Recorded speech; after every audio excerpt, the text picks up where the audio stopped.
Chinese label. It doesn't work. It's like 500 kilobytes per second. It's really low. Outside is like 700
Well, good morning, all.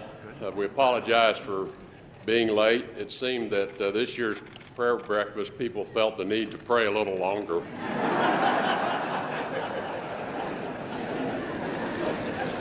But I certainly welcome them all, so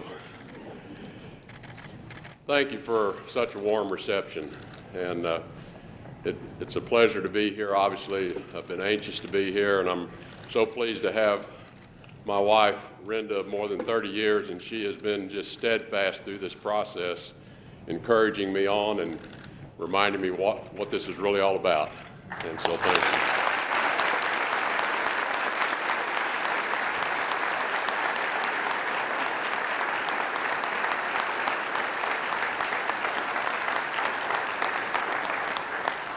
you. Also want to thank Acting Secretary Tom Shannon, who has just been superb through this entire process. And Tom, thank you so much.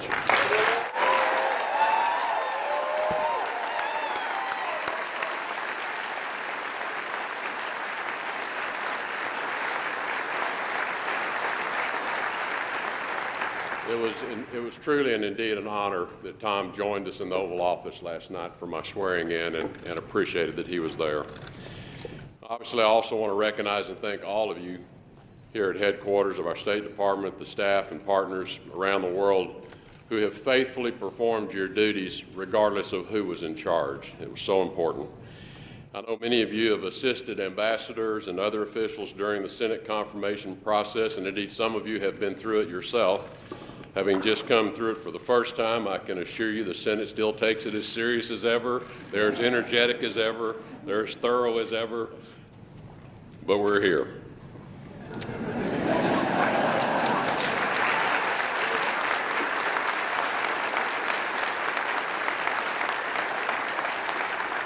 So in the days and weeks ahead, we're going to have plenty of opportunity to discuss in more detail the goals, the priorities, and the strategic direction for our organization. But for now, a few minutes to communicate my high regard for the men and women of the State Department and share with you some principles for all of us to live by as we pursue our shared mission.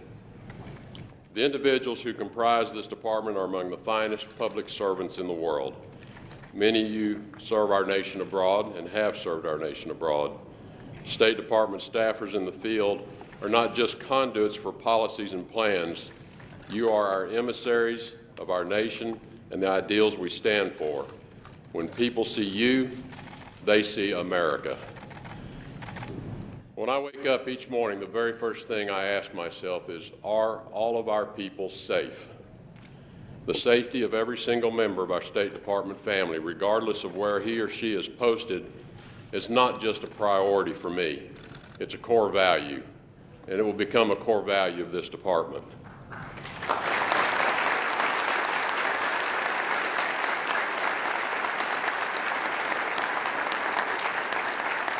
This means the State Department family here in the U.S. and all those agencies serving under Chief of Missions abroad, including civil service, foreign service officers and specialists, locally engaged staff of host country and third country nationals, interns, fellows, support contractors, and implementing partners, and not least of all, the family members who support us at home and in our service to our country overseas.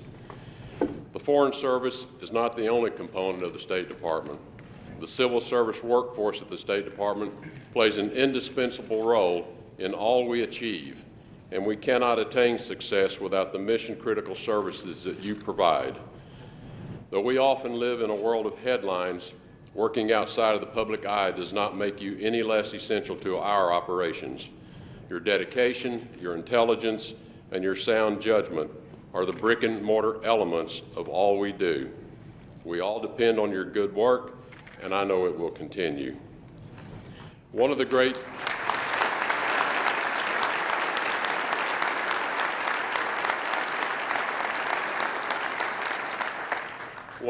challenges and thrills for the State Department staff is deciding how to confront changing conditions in every corner of the world. And I encourage all of you to use your natural and well-developed skills to adapt to changes here at home as well. I know this was a hotly contested election, and we do not all feel the same way about the outcome.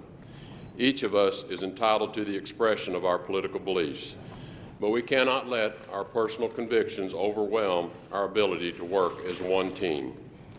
Let us be understanding with each other about the times we live in as we focus our energies on our departmental goals. As Secretary, I will deploy the talent and resources of the State Department in the most efficient ways possible. That may entail making some changes to how things are traditionally done in this department. Change for the sake of change can be counterproductive, and that will never be my approach. But we cannot sustain ineffective traditions over optimal outcomes. I will gather information on what processes should be reformed and do my part to make sure we are functioning in the most productive and efficient way possible. Regardless of the circumstances shaping our country or our department, we must all remain focused on the mission at hand before us. I remind you that our undertakings are larger than ourselves or our personal careers. Our duty is to faithfully represent our nation in the arena of foreign affairs. If we stay focused on the work before us, I promise I will work to ensure you achieve your own personal success and your professional satisfaction in what you are doing. For every individual who works at the State Department, I ask that we adopt a few core principles. First, I believe that any organization runs best when all of its members embrace accountability. From the mailroom to the boardroom, every member of a team has a job to do. I know nobody will always be perfect, and that certainly includes me. But I ask that everyone strive for excellence and assume responsibility for their actions and their decisions. The New England Patriots have signs posted all over their team facilities that simply say, "Do your job." It is a brief message, but one with profound importance. If we all do our jobs and embrace a willingness to be held accountable for our performance, we work better as a unit, move closer to attaining our goals. It's worked pretty well for the Patriots over the years, as I must admit. Secondly, I want us to be honest with one another. We're on the same team. We share the same mission. Honesty will undergird our foreign policy, and we'll start by making it the basis of how we interact with each other. Lastly, we're going to treat each other with respect. No one will tolerate disrespect of anyone. Before we are employees of the State Department, we are human beings first. Let us extend respect to each other, especially when we may disagree. What I ask of you and what I demand of myself, I will embrace accountability, honesty. Me to do this. Renda said, "You didn't know it, but you've been in a 41-year training program for this job."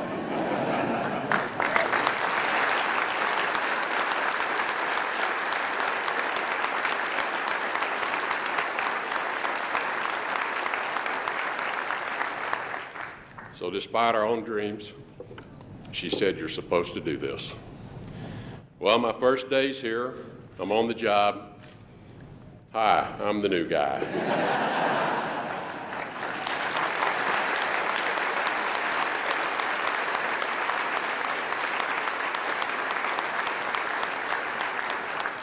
As such, I will depend on the expertise of this institution. There are over 75,000 members of the State Department workforce, both foreign and civil service employees, with an average of over 11 years of service in the department. I have 25 minutes. You have accumulated knowledge and experience that cannot be replicated anywhere else. Your wisdom, your work ethic, and patriotism is as important as ever, and as your secretary, I will be proud to draw upon all these qualities in my decision-making. I ask that you join me in upholding high standards of ethics and professionalism, committing to personal accountability and honesty, and respecting your colleagues. There will undoubtedly be times of victory, but there will also be many times of difficulty. Let's go forward as a team through all of it. Let's make the American people proud of what we do in this building and beyond. Inscribed on the walls in this lobby are the names of fallen Foreign Service personnel who, in the words of Abraham Lincoln, gave their last full measure of devotion. They died in service of causes far greater than themselves. As we move forward in a new era, it is important to honor the sacrifices of those who have come before us and reflect on the legacy that we inherit. In closing, I'm honored to be serving alongside each of you as I serve our nation as the Secretary of State. So now I'm going to take a moment, pay my respects to those individuals that are memorialized on this wall, and then I look forward to making the rounds and greeting you personally. It may take me a few days, but in all sincerity, I do hope to have the opportunity to shake the hand of every one of you that's here. Thank you so much.